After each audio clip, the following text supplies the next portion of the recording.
നിങ്ങളുടെ past traumas നിങ്ങളെ ഇപ്പോഴും ഹെർട്ട് ചെയ്യാറുണ്ടോ? പണ്ട് നിങ്ങൾ ഫേസ് ചെയ്ത പെയിനും മെൻ്റൽ വൂണ്ടും ഒക്കെ ഇപ്പോഴും നിങ്ങൾ ഉറക്കം കെടുത്തുന്നുണ്ടല്ലേ?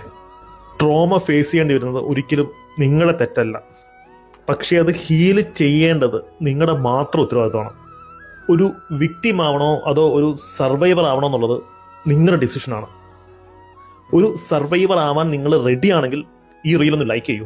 നിങ്ങളുടെ മാനിഫെസ്റ്റേഷൻസിനെയും ഹാപ്പിനെസ്സിനെയും നിങ്ങളുടെ ഗ്രോത്തിനെയും ഒക്കെ ഏറ്റവും അധികം തടയുന്നത് നിങ്ങളുടെ ഈ അൺഹീൽഡ് ആയിട്ടുള്ള പാസ്റ്റ് വൂൺസ് ആണ്. അൺഹീൽഡ് ആയിട്ടുള്ള മൈൻഡ് കൊണ്ട് നമ്മൾ മാനിഫെസ്റ്റ് ചെയ്യാൻ ശ്രമിച്ചാൽ നിങ്ങൾ ഒരിക്കലും നിങ്ങളുടെ ഡ്രീമിനെ ആയിരിക്കില്ല അട്രാക്ട് ചെയ്യുന്നത്. നിങ്ങൾ അപ്പോൾ അട്രാക്ട് ചെയ്യുന്ന നിങ്ങളുടെ ബിഗ്ഗസ്റ്റ് ഫിയറിനെയും പാസ്റ്റ് എക്സ്പീരിയൻസസിനെ ആയിരിക്കും. നിങ്ങളുടെ സബ് കോൺഷ്യസ് മൈൻഡ് ഹീൽഡ് ആയാൽ, ക്ലിയർ ആയാൽ മാത്രമേ മാനിഫെസ്റ്റേഷൻ പ്രോപ്പറായ രീതിയിൽ വർക്കൗട്ട് ആവത്തുള്ളൂ. ആ ഒരു ഹീലിംഗ് പ്രോസസ്സിലൂടെ കടന്നു പോകാൻ നിങ്ങൾ റെഡിയാണെന്നുണ്ടെങ്കിൽ കമൻറ്റ് യെസ്. ഹീലിംഗ് പ്രോസസ്സ് എപ്പോഴും സ്റ്റാർട്ട് ചെയ്യുന്നത്